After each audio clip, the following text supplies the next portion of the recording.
Well, good morning. This is Ian R. Crane, and it's the morning of Wednesday, the 15th of May, 2019. And it's an absolutely beautiful morning here, sort of late spring morning on the edge of the East Lancashire moors here. But it looks like air traffic control were having an acid party or something of similar ilk last night, because it seems that there was no pattern to the aircraft flying over the area last night, and there's a horrendous crisscross of trails. So it should actually be an even brighter morning, but the solar management process of aircraft trails literally covering the sky and filtering the sunlight is probably greater than I've seen in a long time here.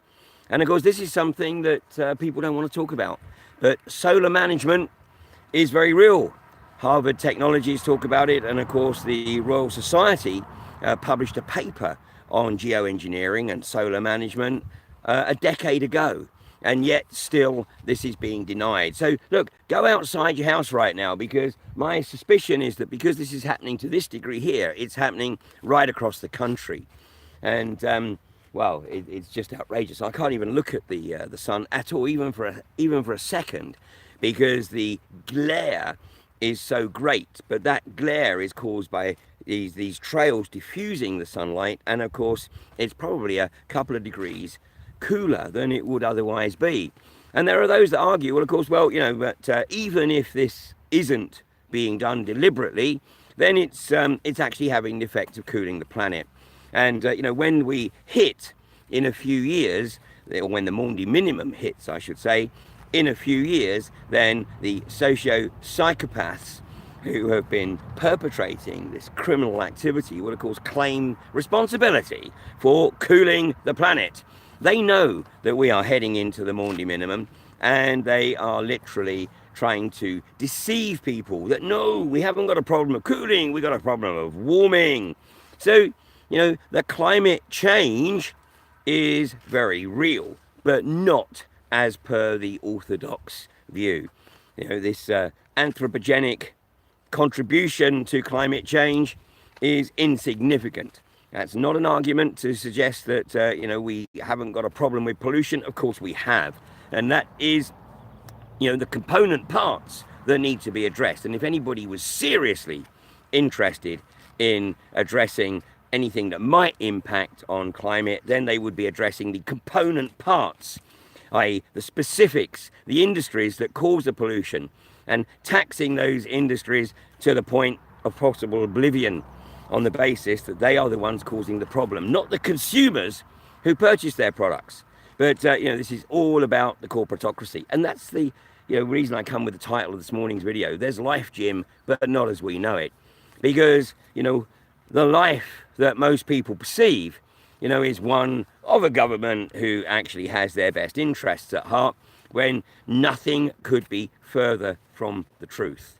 And, you know, this morning is prima facie evidence that there is something not right here. And yet you get the eco zealots, you know, even the Green Party, and certainly, you know, the unfortunately misguided individuals who suck up to the Extinction Rebellion agenda, then, you know, they won't talk about this. It's almost like, no, I can't see anything. Trails? What trails? Wow. And there's a plane going right over my head right now, and, you know, dropping another trail at 90 degrees almost to all the others that are in the air. So take a look. Now, David Dubine's presentation at AV10 was absolutely seminal, and it's fortunately an increasing number of people are doing their research and looking at the very significant impact on global food production that the Maundy minimum is going to have. Already, you know, food production areas are being pushed further and further south. And, you know, the forecast for those who put forward the Maundy minimum hypothesis is that within a decade, maybe less, then food production in the traditional northern European areas of agriculture will become more and more difficult to produce crops, being pushed down into the subtropical, tropical and equatorial regions. And the same in the south, being pushed up towards the equatorial area. So, it's time to take a look and not be distracted by those who would have you believe that, we are being affected by pollution and it's all man-made. The contribution that man makes, the negative contribution through pollution, absolutely needs to be addressed. But if people don't start waking up to the potential impact of the Maundy minimum, then they are going to be in a very, very difficult position in a few years. So, here I am. I've just got back late yesterday from AV10, and thank you for all the wonderful messages and emails that I've received. It seems that everybody had an absolute blast, and 300 people together under the same roof for a long weekend, talking about anything they want to talk about, because one of the overriding philosophies of alternative view is it's okay to disagree, it's okay to discuss, it's okay to have a difference of opinion, because that's how we learn, that's how we move forward. But of course what we're experiencing is an increasing weaponization of vocabulary to discourage people from debate, from discussion, and certainly to discourage them from challenging the official narrative. And obviously there were many, many high moments over the weekend. I mean, every single speaker made a very significant contribution to the event. And who could fail to be moved by the presentation delivered by David Noakes, who had left Plymouth at 7 o'clock in the morning for the 4.5-hour drive to the AV10 venue, delivered his presentation, and then had to drive back to Plymouth to be back at his residence for 7 p.m. So he left at 7 a.m, he'll be back at 7 p.m. Before his curfew started. And of course, Lynn Tyre joined him on platform towards the end of his presentation. And Lynn, who has been through hell and back with the quest by the French authorities to extradite her to France, had literally 2 days previously had to bury her father, who died about 10 days or so ago. And then the following day she gets a message from the courts stating that Judge Michael Supperstone has decreed that she should be extradited to France. And this is completely outrageous. I mean, I was in the courtroom for the last 2 hearings, and basically the application was evidence free.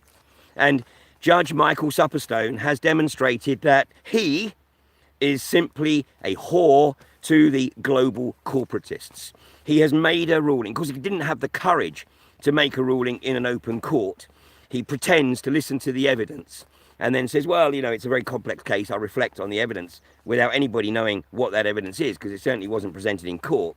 And then, some 6 weeks later, when most people have probably moved on, then he issues his written ruling. So, obviously we need to bring our collective creativity to bear here to find ways to prevent this absolute outrageous criminal act by the British judicial system, which is to extradite somebody to France, a country that is in absolute turmoil, more of which in a second. And the likelihood is that because the French authorities have decreed that David, who they're also trying to extradite now, and Lynn are a flight risk, then they will be held on remand in a French prison. And David, unfortunately, feels, and possibly rightly so, that if he is extradited to France, he won't survive. His health is not great.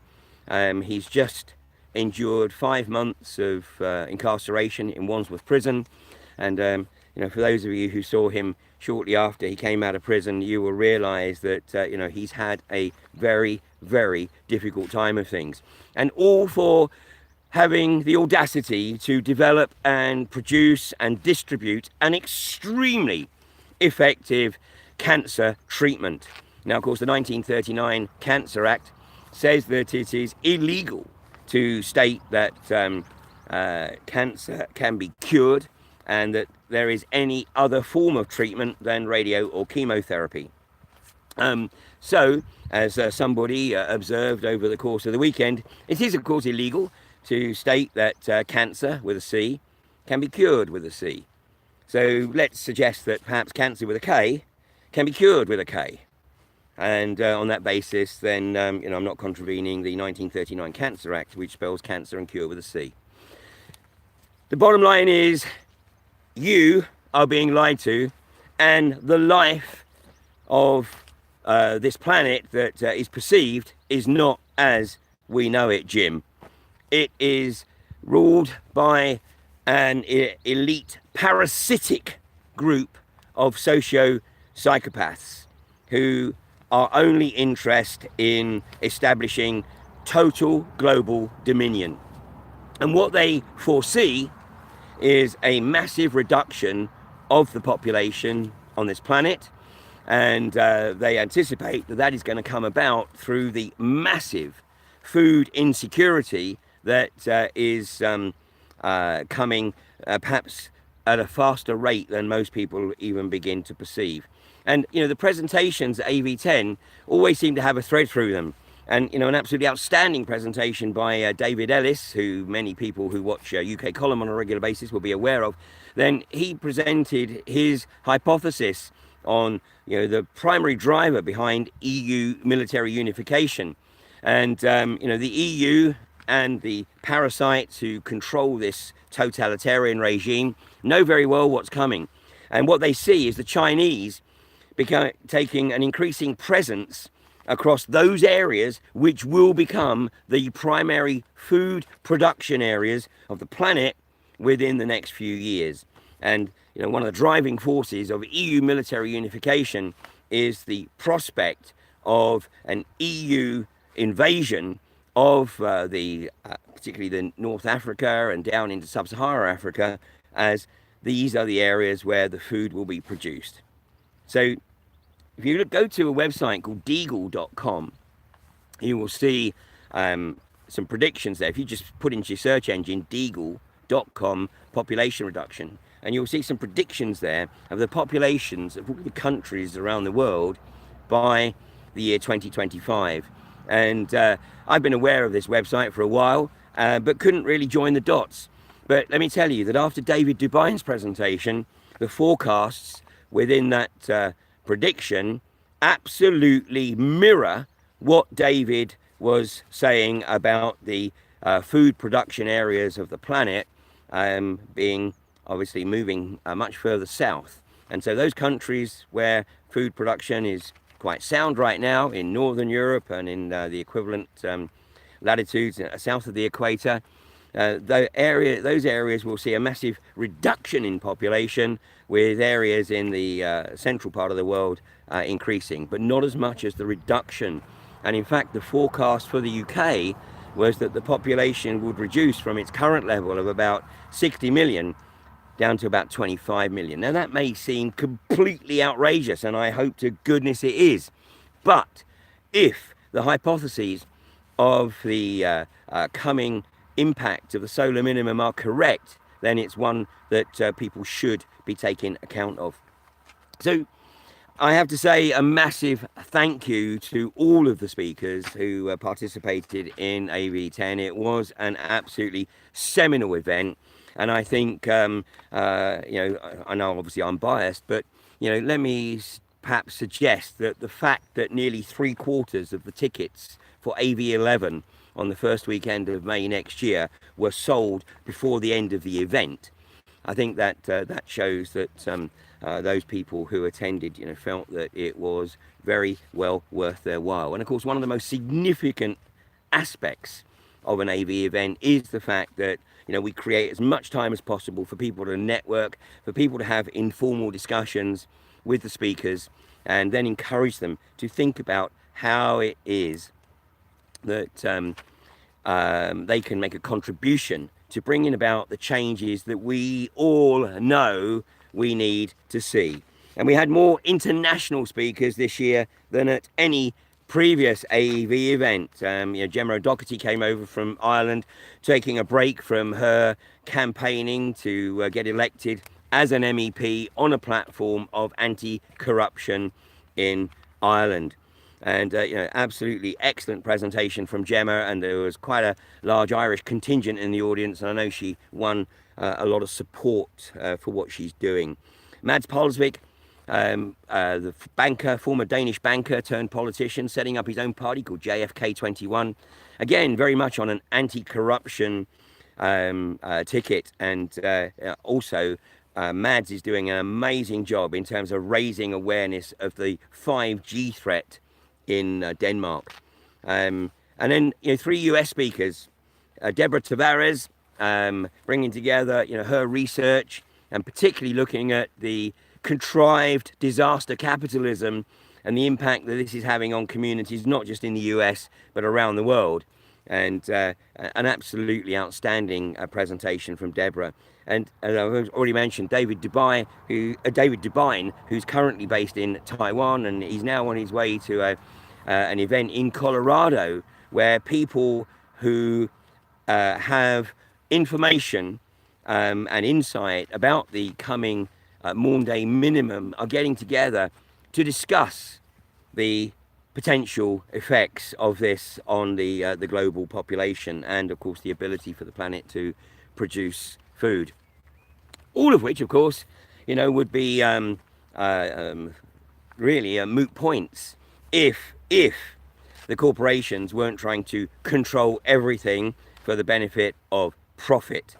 So there are ways through this, but we have to get out of the mindset. Wasn't it Einstein who said, you don't solve your problems using the same thinking that created those problems? And that's where we're at right now. And what the establishment are trying to do is to control the narrative and prevent people from seeing what's really coming, and certainly preventing them from getting involved in discussing any solutions, because as far as they're concerned, there are too many useless eaters on this planet, and they see this as an opportunity to cull the farm and to get the plantation down to a slave force that is more manageable than what they have quite at the present. Benny Wills, of course, my fifth international speaker at AV10, and Benny provides a lighter insight with his poetry and prose, but whilst at the same time presenting a very, very significant and serious message. And Benny also added another dimension to his presentation and performance, where his partner Sonia English regaled us with a couple of her songs. And what an amazing voice, and that's coming from someone who can clear a room in a heartbeat if I try and go into harmony. Well, and the other speakers, a John Smith, who came down from Scotland to talk about common law courts, making the observation that it's the first time he'd ever spoken at a conference of this ilk. And I have to say, John, you performed outstandingly, and I think it's evidence of the interest by the number of people who attended your workshop. And thank you so much for sharing your insights. I will certainly be attending the next common law court that you set up in this neck of the woods. Clive de Carl sharing his insights on alternative healthcare, and perhaps this is going to become increasingly important over the next few years as people realise that the pharmaceuticals that they are given access to, and if you're over 60, of course, they're free, so that the pharmaceutical industry can maintain its revenue stream. Then people are starting to realise that actually they need to move away from pharmaceuticals and start to take responsibility for their own health and well-being, and research their own natural alternatives. So despite Big Pharma's efforts to suppress all things natural, and this of course is the Codex Alimentarius agenda, it's actually having the opposite effect. This is the law of unintended consequences. Patrick Henningsen delivered a great presentation, Masters of the Narrative, showing how the news is manipulated and how fake news is presented as real news, and real news from the alternative community is presented as fake, when in reality it's the alternative community that has the evidence to support what it puts out in the media, and this is what the establishment are trying to shut down. Well, journalism doesn't exist anymore, really. I mean, they're cut and paste merchants, and they, share information around, and it's an echo chamber, isn't it? That's why the newspaper circulations are falling at such a phenomenal rate of knots. And Brian Gerrish, the traditional opener of AV events, and once again he set the scene for the event with his unique and very poignant insights into what's unfolding in the geopolitical arena. And last but by no means least, I'm going to talk about Mark Steele, because Mark, I wasn't sure he was actually going to make it to AV10 because, of course, he was in court last Thursday, which was the scheduled date for the hearing when Gateshead Council are seeking to jail him for breach of the injunction put in place by Justice Nolan back in, was it August last year? Well, fortunately, the case was adjourned until this coming Thursday. That's in tomorrow. And so Mark was able to participate. And Mark absolutely delivered the goods. I had asked Mark to focus very much on the detail so that he could allay the concerns and dismiss all of the criticism that has been emanating primarily from a single source, but nonetheless, it was criticism that is very much potentially undermining the 5G campaign, and he delivered the goods.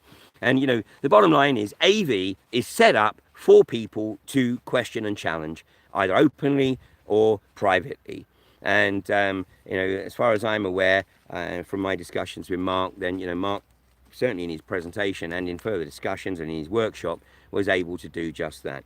And of course, much of the criticism has been that the light control units on the top of the lights in Gateshead are not 5G. Well, I think he dispelled that, and using Harvard Technology's own documentation, was able to demonstrate that what he has been saying about the technology on the top of those streetlights in Gateshead is correct, and that this is pernicious technology. And Harvard Technologies, who produced the leaf nut device which is mounted on the top of these streetlights, of course, Harvard Technologies went into administration, and the facilities of that company in Wakefield have been put up for grabs. And in fact, I believe that the sale closed about a week ago, and so tenders were to be put in for the manufacturing facilities.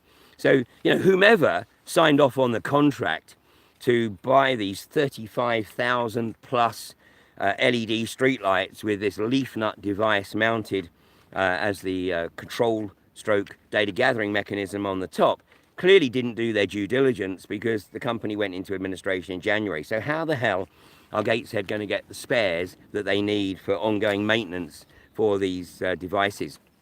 And of course, Gateshead Council needs to be put under increasing scrutiny. And hopefully Judge Kramer, who's hearing the case, will do the right thing. And I will be at Newcastle, at the Moot Hall in Newcastle tomorrow. So if you can come along, if you're in the northeast, this is a seminal hearing. This is Gateshead Council very much on the back foot, trying to shut down any hard questioning, any focus, any scrutiny on what they are doing. And of course, for those people who think, well, no, this is just a random conspiracy, we've established beyond any shadow of doubt that the tree culling across the country in the cities and communities across the UK is related to the installation of 5G. And yet, people are focused on Sheffield, or have been focused on Sheffield, because Sheffield, of course, had massive protests, and something like 5,000 trees have been cut down in Sheffield over the past 3 years. And in the same period, over 8,000 trees have been cut down in Newcastle without anyone noticing. And across the country over that same period, from a Freedom of Information request, then I think it's just 16 authorities are responsible for the felling of some 100,000 trees around the country. So it's time for people to really start to smell the proverbial coffee, as opposed to sort of being addicted to the bullshit that they're fed by the lamestream media. And perhaps the start for that is to come along to Gateshead tomorrow, not to Gateshead, to Newcastle Moot Hall, and hear for yourself the evidence that is presented, because tomorrow it will be the turn of Mark and his barrister to present their evidence as to why these questions have to be asked, and to ensure that Gateshead Council does not achieve the precedent of being able to get a gagging order on anyone who has the audacity to ask the hard questions. So obviously, there's so much more to talk about, but and obviously I'm still buzzing from the weekend, buzzing, but at the same time coming down because it's full on. But I'm pleased to say I had more opportunity this time to talk to people there throughout the weekend. I've got an amazing team who helped me put these events on, and also thank you to all those people who joined on live stream. And we had a few technical issues. It's a very, very steep learning curve for us, but we have learned so much over this weekend about live stream. And right now, my technical guys are looking at getting that information in a format where it can be watched again. So everybody who signed up for the live stream, you will have the opportunity to go back and review those presentations at any time until at least the end of this month. And we're looking at how we can perhaps make that available on a wider basis, certainly before the DVDs of the event become available in July. So thank you for joining me on this spring morning. And like I said, get outside. We're not going to solve or even be able to address in any way these issues that we face if we keep sitting behind the computer. We've got to get outside. And today's a great day to get outside because take a look up and see what's happening. This is solar management. It's a deliberate attempt to pretend that the ruling parasites are doing something to cool down the planet. They're not admitting that yet, but when the temperatures start to drop, they'll say, see, we were successful. We were successful. But what they don't want you to realize is just how successful they've been. And of course, it's nothing to do with them. It's all about solar activity. It's about heading into the Maundy minimum, and it's about heading into a period where humanity is going to face challenges which perhaps are so far beyond most people's bounds of perception. We need to start thinking about it right now. Thanks for joining me this morning. I will be in Newcastle tomorrow morning. Hopefully I'm back in East Lancashire on Friday morning or somewhere in this neck of the woods. But if, of course, the case rolls into Friday, then I shall stay over in Newcastle and give you an update from the court on Friday morning. You take care. Have a great day. And for those of you who came along to AV10, take some time to let that information integrate. There was a lot of great information, solid information. Everything that was presented was substantiated. Now it's time to let that sink in and decide how it is that you are going to bring your contribution to bear to bring about the changes that we all know we need to see. So you have a great day, and I'll catch with you certainly on Friday morning and maybe outside the court tomorrow evening in Newcastle. You take care now.